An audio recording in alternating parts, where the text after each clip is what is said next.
Corona से भी कई गुना खतरनाक बीमारी पूरी दुनिया में फैल रही है और आपके पास बचने के लिए केवल 1 महीने का समय है। भारत में HMP वायरस की दस्तक The HMPV.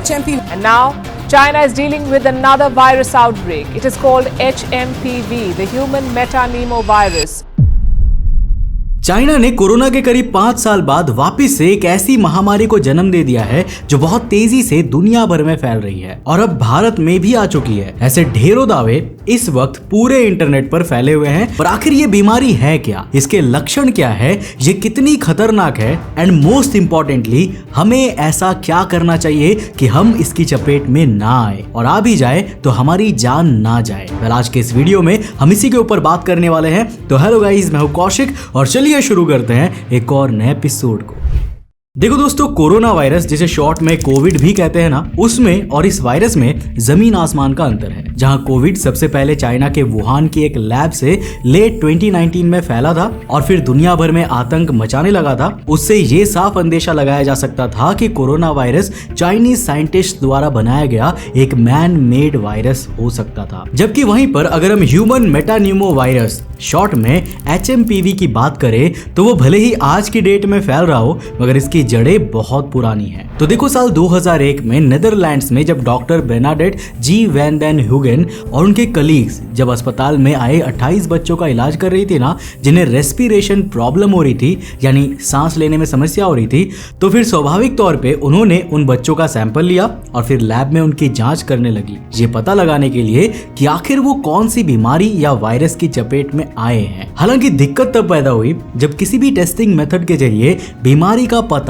नहीं लग पाया, फिर चाहे वो एंटीबॉडीज का इस्तेमाल करे या फिर PCR मेथड का। अब यहाँ पर थोड़ा पैथोलॉजी कॉन्सेप्ट पे समझते हैं। देखो, किसी के शरीर में कौन सा वायरस मौजूद है, इसे सैंपल लेने के बाद 2 तरीकों से आइडेंटिफाई किया जाता है। पहला तरीका होता है immunological assays using virus specific antibodies. इस मेथड में बॉडी से सैंपल लेके ना उस सैंपल में एंटीबॉडीज यानी कि उन बायोलॉजिकल सब्सटेंसेस या माइक्रोब्स को डाला जाता है जिनसे उस वायरस का इलाज किया जाता हो या उसका असर कम किया जाता हो। एग्जाम्पल के तौर पर अगर किसी को फ्लू हुआ है ना, तो ये पता लगाने के लिए एक पैथोलॉजिस्ट आपका सैंपल लेगा और फिर उस सैंपल में फ्लू से लड़ने वाली एंटीबॉडीज डालेगा। अगर आपके सैंपल में वाकई फ्लू कॉजिंग वायरसेस हुआ तो एंटीबॉडीज ठीक वैसा ही रिएक्ट करेंगी जैसा उन्हें करना चाहिए, जिससे एक्सपर्ट को पता चल जाएगा कि आपको फ्लू है और आपको रिपोर्ट में वही बीमारी दे देगा। अगर ऐसा नहीं हुआ तो मतलब आपको फ्लू नहीं है और या तो आप हेल्दी है या आपको कोई और बीमारी है। इसके अलावा एक और तरीका होता है जिन्हें PCR based methods using virus genome specific primers भी कहते हैं। PCR का फुल फॉर्म होता है पॉलीमेराज चेन रिएक्शन और इस टेक्निक में ऐसे प्राइमर्स, आसान भाषा में DNA के ऐसे छोटे पीसेस डाले जाते हैं जो वायरस के DNA को छोड़कर उनके साथ इंटरैक्ट करते हैं। और जिन्हें ये बात नहीं पता उन्हें बता दूं कि हाँ, वायरसेस के अंदर भी DNA और RNA मौजूद होता है। अगर यूज किए गए प्राइमर के रिएक्शन ने उस तरह के रिजल्ट्स दिखाए जैसे उसे दिखाने चाहिए थे तो वायरस के DNA का पता चल जाता है, जिससे फिर वायरस और बीमारी दोनों की डिटेल्स मिल जाती है। पर अगर ऐसा नहीं हुआ तब भी या तो आप हेल्दी हैं या फिर आपको कोई और बीमारी है। अब 28 बच्चों की प्रॉब्लम तो जेन्युइन थी और अगर ये वायरस दोनों ही मेथड से नहीं डिटेक्ट किया गया, इसका मतलब ये था कि ये सभी बच्चे किसी अननोन वायरस की चपेट में आए थे। जिसके बाद हुजेन ने अपनी साथियों के साथ मिलकर मॉलिक्यूलर बायोलॉजी टेक्निक्स का इस्तेमाल करते हुए वायरस के जीनोमिक सीक्वेंसेस का पता लगाने की कोशिश करी और रिजल्ट के तौर पे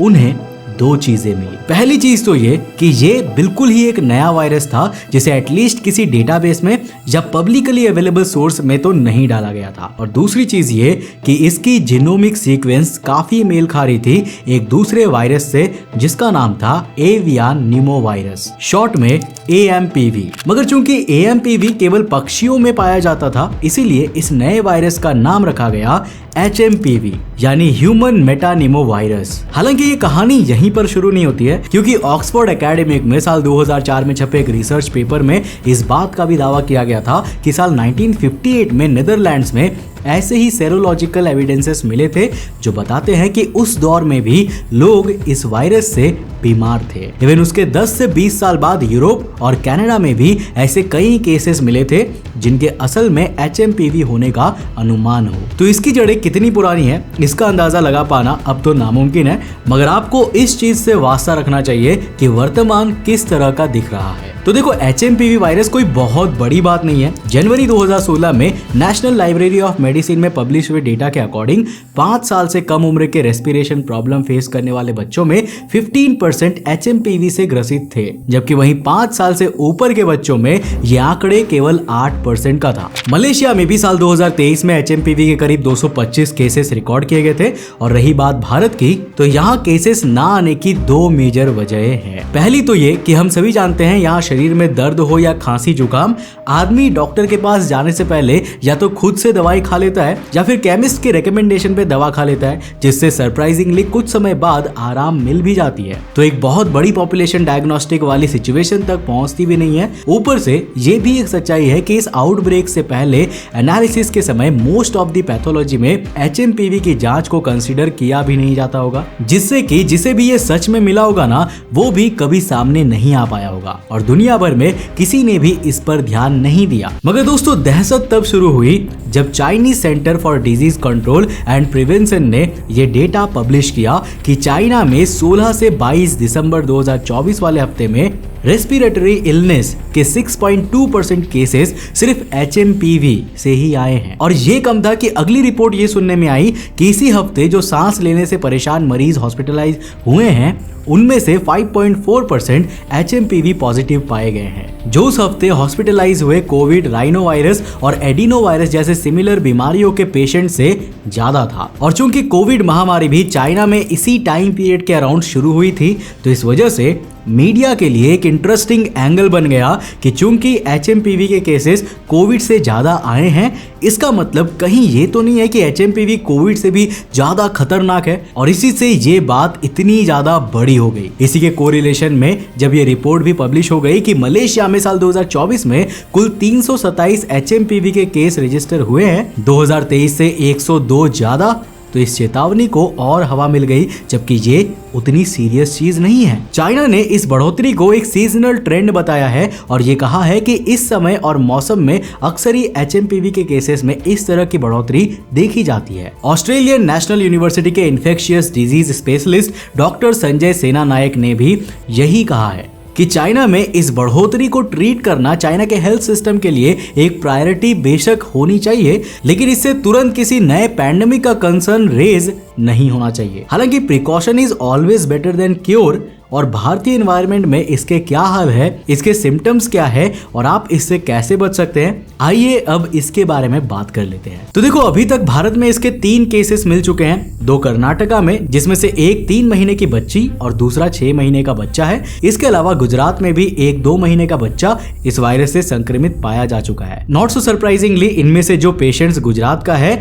वो हॉस्पिटल में 24 दिसंबर से एडमिट था, मगर इस आउटब्रेक के चलते जब उसके HMPV के सस्पिशियन से जांच कराई गई तब वो भी हाल फिलहाल में पॉजिटिव पाया गया, जिससे आप खुद ही समझ सकते हो कि HMPV के कितने केसेस रेगुलरली अननोटिस्ड चले जाते होंगे और किसी को भनक भी नहीं लगती होगी। अब ये हो तो किसी के साथ भी सकता है, पर ज्यादातर 3 तरह के लोगों को ये वायरस आसानी से संक्रमित कर देता है। उन बच्चों में जिनकी उम्र 5 साल से कम है, उन बुजुर्गों में जिनकी उम्र काफी ज्यादा हो चुकी है, या उन लोगों में जिनका इम्यून सिस्टम ऑलरेडी काफी ज्यादा वीक है। ये इम्यून सिस्टम किसी प्री एग्जिस्टिंग बीमारी जैसे एड्स वगैरह या आसपास के एनवायरनमेंट की वजह से भी वीक हो सकता है। इसलिए साफ सफाई सबसे बड़ी प्रायोरिटी है हमेशा से। इसके सिम्टम्स काफी कॉमन है, जैसे जुकाम होना, खराश होना, नाक बहना, खांसी आना या थकान लगना। ये सभी HMPV के कॉमन लक्षण है।